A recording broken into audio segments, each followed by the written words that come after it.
যাবতীয় জল্পনা কল্পনার অবসার।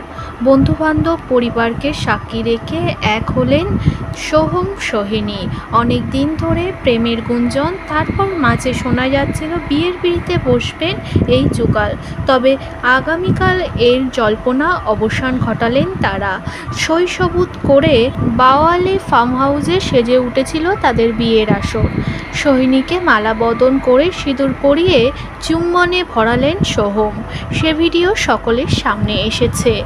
দুজন এক হওয়ার পর অভিনন্দন জানিয়েছে তাদের কাছের মানুষেরা। তারপরে বিয়ের গানেই নেচে উঠলেন গায়ক নায়িকা। বেশ কিছুদিন আগে একটি ইন্টারভিউতে সোহিনী জানিয়েছিল, বিয়েটা ধুমধাম করে করব না, তবে সকলকে জানিয়ে করব।